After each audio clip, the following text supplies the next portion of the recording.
지금 정치권에서는 이틀 전 부결 후폭풍이 계속되고 있는 상황입니다. 다음 키워드 보시죠.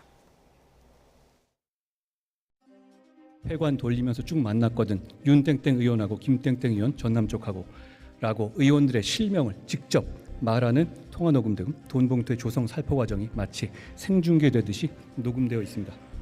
국회의원 윤관석, 국회의원 이성만 체포 동의안은 부결되었음을 선포합니다.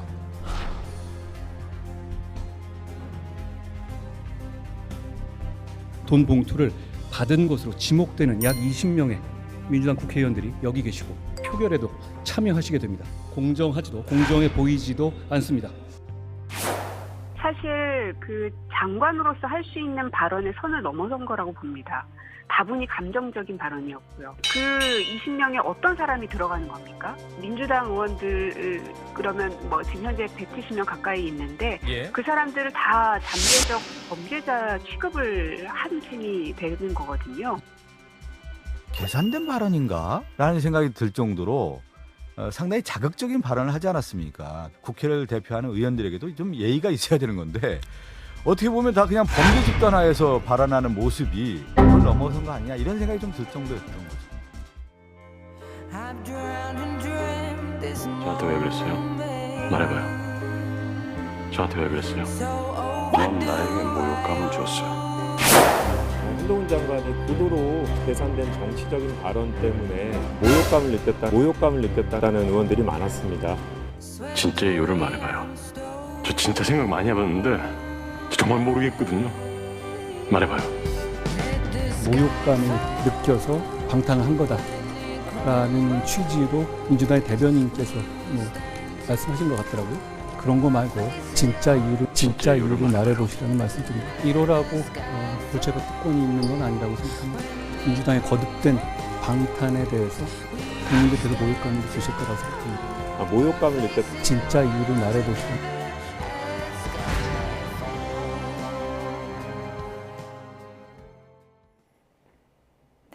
부결의 진짜 이유는 뭘까요? 최진봉 교수님이 좀 얘기를 해주시죠. 그러니까 부결의 진짜 이유는 검찰이 계속 끌려다니면 안 된다는 판단이 의원들 사이에 쓴 것 같아요. 제가 모욕감은 볼 때는. 아닙니까? 그건 아닌 것 같아요. 아닙니까? 그러니까 이제 모욕감을 느꼈다는 것은 상당히 그 한동훈 장관의 발언이 뭐랄까요, 정말 적절하지 않았다 이런 표현이라고 생각해요. 네. 근데 그것이 뭐 예를 들면 찬성적으로 가다가 반대로 가는 영향을 미치다 그렇게 보지는 않아요. 부결표를 높이는 효과는 없었습니까? 제가 볼 때 그런 가능성은 낮다고 보여지는데요. 그러니까 이미 부결을 할 걸 작정하고 들어간 것 같고 의원들 입장에서는. 근데 이건 당론으로 정한 건 아니기 때문에 의원들이 아마 개별적으로, 왜냐하면 또 이제 민주당 의원도 아니고 무소속 의원들이고 이러다 보니까 거기에 대해서 국민의힘은 당론으로 정했지만 민주당은 자율투표를 맡겼어요. 그러니까 의원들이 아마 그렇게 생각한 것 같아요. 그러니까 첫째는 저는 이렇게 생각합니다. 이 사안에 대해서 인신을 구속할 만큼의 문제가 있는 사안이냐 하는 부분에서 논란이 좀 있었던 것 같아요.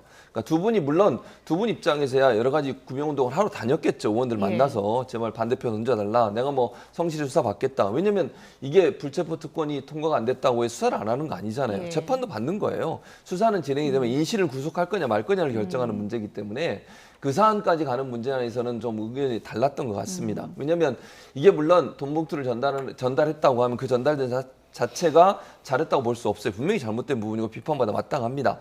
다만 이게 예전에 관행적으로 이루어졌던 부분이 있다는 부분도 어느 정도 인정하는 것 같아요. 그러니까 예를 들면 뭐 선거 그 예전에 사람들을 막 체육관에 모으고 할 때 버스도 운영해야 되고 점심값도 줘야 되고 이러다 보니까 그 비용으로 일반적으로 이루어졌던 것들이 관행적으로 있었던 것들이 있는 것 같고, 그러다 보니까 이게 인신을 구속해서 수사할 만큼의 문제인가 하는 부분에 대한 논란이 좀 있었던 것 같아요. 그래서 그런 결정을 내린 것 같고, 또 하나는 이제 기소권은 유일하게 검찰한테 있는 거 아니겠습니까? 이 검찰에게 있는 기소권을 가지고 기소만 되고, 뭐 한상혁 방통위원장도 면직된 것도 기소 가지고 면직을 시켰거든요, 지금. 그러니까 재판의 결과가 나오지 않았고, 지금 그 한동훈 장관도 얘기하는 게 녹취록을 이해하면 녹취록은 전문 증거예요. 그러면 이거는 증거가 보강되지 않으면 법정의 증거로 채택될 가능성이 낮아요. 그러니까 예를 들면 이 수명이라고 얘기하는 사람들의 이름도 지금 안 나오고 있고요. 이 사람들이 직접 받았다는 물증이 있는지도 모르겠어요, 지금.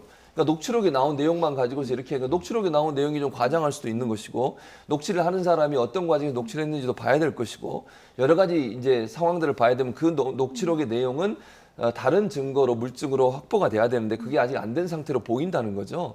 그럼 다툼의 여지가 있는 부분을 인신을 구속하면서까지 수사를 할 필요가 있었느냐 하는 부분의 예. 논란이라고 생각해요. 발언이 좀 자극적이고 모욕감을 준 건 맞다고 보십니까? 그건 맞다고 생각해요. 저는 대단히 부적절하다고 생각해요. 예. 장관이 국회에 나와서 체포 동의안에 대해서 설명을 하면서 그냥 있는 사실 그대로만 얘기하면 돼요. 앞부분에서 뭐 이러한 얘기가 있고 이러니 인신을 구속할 필요가 있다라고 설득을 해야 되는데 예. 여기 앉아 계신 20명 이렇게 얘기해버리면 이게 누군지도 아직 몰라요. 그리고 그분들이 정말 녹취록에 나온 내용만 가지고서 물증을 가지고서 확인된 사실인지도 몰라요. 그분들이 재판받고 나중에 무죄 받으면 어떻게 할 건데요, 그러면? 그거 전혀 확인도 안 된 내용을 가지고 국회의원들을 향해서 그렇게 얘기하는 것이 행정부의 관료로 살린 행동입니까? 저는 그건 대단히 부적절하다고 생각해요. 장관으로서의 발언은. 그러니까 본인이 얘기하려면 그냥 있는 사실 그대로 얘기하고 이런 이유가 있기 때문에 체포 동의안을 통과시켜 주십시오라고 얘기하고 끝나면 되는 거예요. 예. 거기에 있는 국회의원들을 향해서 입법부의 존중이 없는 저런 발언과 태도는요. 행정부 장관으로서는 대단히 부적절한 발언입니다. 민주당에서는 이제 입법부에 대한 존중이 없다, 모욕적이다 얘기했는데 국민들께서 지켜보시기에는 민주당이 국민에 대한 최소한의 존중도 예의도 없다고 판단할 것 같습니다. 만약에 인신 구속에 대한 이 필요성이 없다, 법원이 이렇게 판단된다면 대한민국 국민 누구나 똑같이 저 자리에 있는 윤관석, 이성만 의원도 법원의 영장실질심사를 통해서 판단을 받으면 될 일입니다. 근데 그것을 이 방탄의 힘을 빌어서 불체포 특권을 내려놓지 않고 막았잖아요. 한동훈 장관의 발언이 저는 100% 함께 공감할 수 있다고 생각되는 게요. 윤관석 의원이 만약에 구속되게 되면 어떤 일들이 벌어질까요?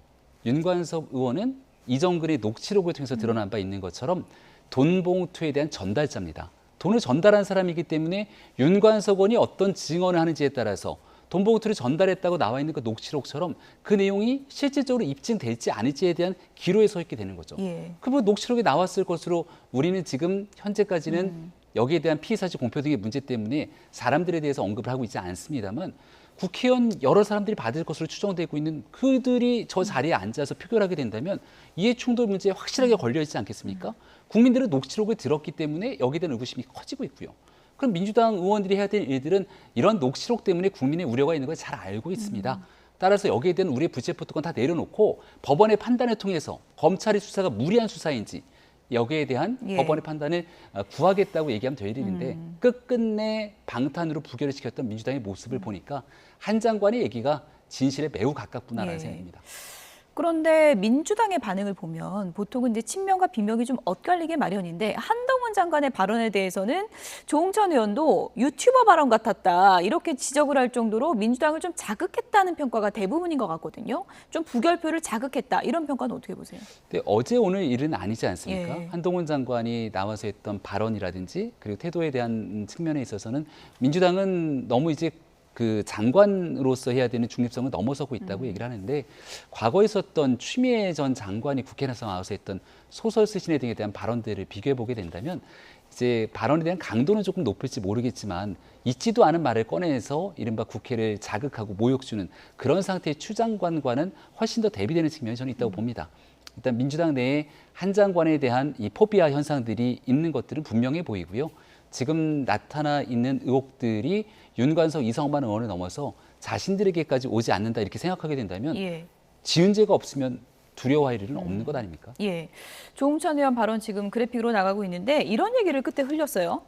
이번에 부결 결정이 지도부에서 좀 작업을 한 것 같다. 이런 얘기를 했거든요. 어떤 얘기를 말하는 걸까요? 그러니까 뭐 어떤 얘기인지 모르겠어요. 저는 이제 저분이 그렇게 얘기했는데 네. 어떤 의도를 갖고 얘기했는지 저는 그런 가능성은 낮다고 어느 봐요. 정도 당론이었다. 이건 아니라고 봅니다. 그건 아니라고 예. 봐요. 그러니까 의원들 입장에서도 그러니까 아까도 제가 말씀드렸습니다만 이 사안 자체가 갖고 있는 여러 가지 상황을 봤을 때 인신을 구속할 문제는 만하는 문제는 아니라고 봐요. 그러니까 구속을 시켜야만 반드시 문제를 해결할 수 있고 또는 수사를 할 수 있는 상황이냐는 문제인 것이죠. 지금 녹취록도 이미 있잖아요.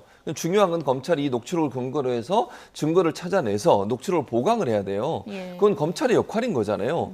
근데 이 두 사람을 구속한다고 해서 또 구속 안 한다고 해서 그 수사에 크게 영향을 미치는 거냐? 그건 아니라고 봐요. 그러니까 증거 인멸의 가능성이나 이런 부분이 별로 없다고 보여지고 이미 증거가 있다고 얘기하고 있으니까 한동훈 장관은 그거 가지고 이제 법원에 가서 재판을 받아보면 되지 않겠습니까? 예. 그런 상황이기 때문에 의원들 개개인이 아마 그런 판단을 했을 거예요.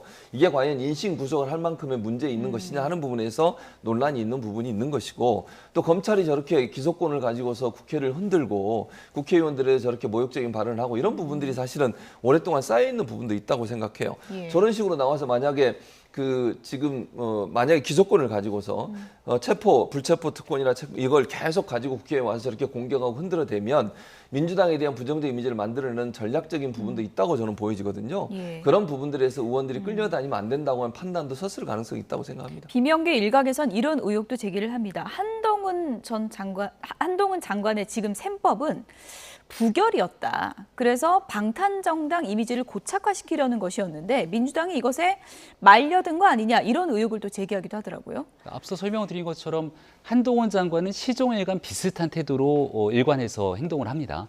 그 민주당 입장에서는 당연히 그 내용을 모를 리가 없었을 거고 판단을 하게 되지 않습니까? 어떤 경우든지 간에 한동훈 장관 책임에 들더라도 부결을 시키게 되면 그 부결에 대한 후폭풍은 민주당을 향할 수밖에 없겠죠. 돈봉투에 거론돼 있을 것으로 연결돼 있을 것으로 추정되는 사람들의 문제도 있고요. 두 번째는 이 방탄정당 프레임의 가장 강력한 총괄 책임자는 결국 이재명 대표겠죠. 여기에 만약 이 두 명의 의원들을 가결시키면 나중에 가서 혹시 모를 추가적인 구속영장이 청구됐을 때 이재명 대표에 대해서는 어떻게 행동할 겁니까?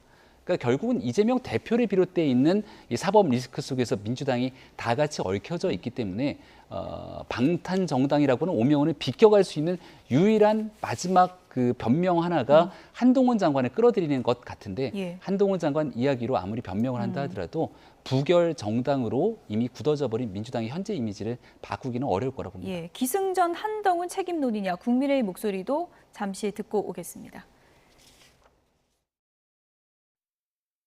국회의원들이면 국민들 입장에서 생각을 하고 특히 불체포 특권에 대해서는 국민들 반감이 굉장히 큽니다. 니들이 뭔데?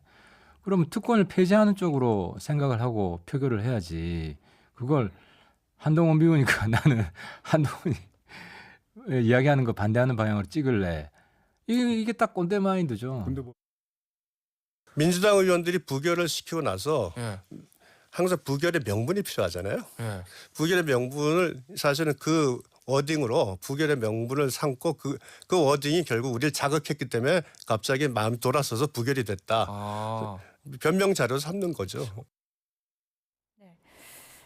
박성준 의원은 이런 얘기를 했더라고요. 지금 뭐 비명, 친명 나뉘어져 있는데 한동훈 장관이 우리를 뭉치게 해줬다, 단합하게 해줬다, 또 이런 효과도 얘기를 하더라고요. 뭐 그런 부분도 예. 일정 부분 있다고 생각해요. 아까 제가 말씀드린 것처럼 검찰이 국회를 마음대로 흔드는 이런 상황이 지금 돼가고 있어요. 이게 기소권을 아까도 말씀드렸지만 검찰이 유일하게 갖고 있는 겁니다.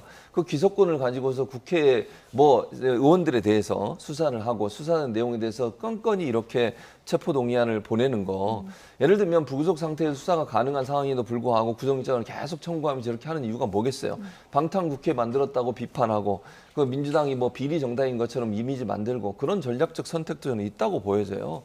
그런 부분들에 대해서 의원들이 위기감을 느끼는 거죠. 이대로 계속 당하고 있다가는 예. 검찰이 원하면 언제든지 민주당을 이상한 정당으로 만들 수도 있고 또 우리 누구든 그런 상황의 대상이 될 수 있다는 생각을 하게 되면 이거는 안 되는 거 아니냐. 행정부가 입법부를 마음대로 흔들고 예를 들면 시행령 정치를 가지고 원래 입법 취지에 다르게 행동하고 또는 뭐 입법부에 대한 존중도 없고 예. 이런 모습이 과연 이대로 끌려가고 대통령도 거부권 행사해가지고 입법부의 권한 자체를 무시하고 이런 행동이 반복됐을 때 예. 입법부에 대한 행정부의 장악 이런 부분에 대한 비판적 입장이 많아요. 예. 그러다 보니까 이건 비명 친명의 문제가 아니고 입법부의 권위를 세우고 또 국회의원들이 본인들이 갖고 있는 권한을 이용해서 본인들이 할 수 있는 일을 한다고 보여지거든요.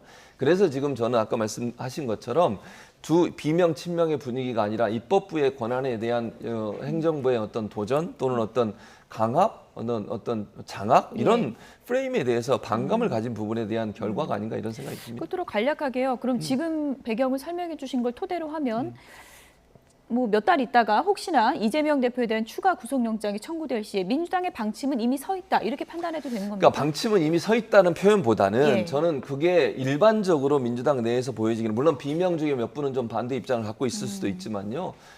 이재명 대표에 대해서는 정치적인 어떤 탄압의 성격이 있다고 보여지는 것 같아요. 지금 현재 언론이 잘 보도를 안 하고 있지만요. 유동규 씨 관련된 그 재판 있잖아요. 그 김용, 정진상 두 분에 대한 재판에서 예. 유동규 씨 입장이 계속 바뀌고 있어요, 지금. 그러니까 지금 검찰이 얘기하고 있는 공소 사실이 대부분 많은 부분이 지금 무너지고 있어요. 유동규 씨 말만 믿고 계속 수사를 하고 있다 보니 그렇게 된 건데 그런 부분들이 자꾸 커지고 있는 상황이라고 하면 이재명 대표나 아니면 측근이라고 하는 정진상, 김용이 뇌물을 받은 사실도 사실은 상당히 무너지는 논리가 무너지는 상황이 되고 있기 때문에 그런 부분들이 참작된다고 하면 당연히 이재명 대표에 대한 체포동의에 다시 들어온다 하더라도 부결될 가능성이 높다고 보여집니다. 네, 전국 관련 소식은 여기까지 줄이겠습니다. 지금까지 김병민 국민의힘 최고위원, 최진봉 성공회대 교수 두 분이었습니다. 고맙습니다. 네.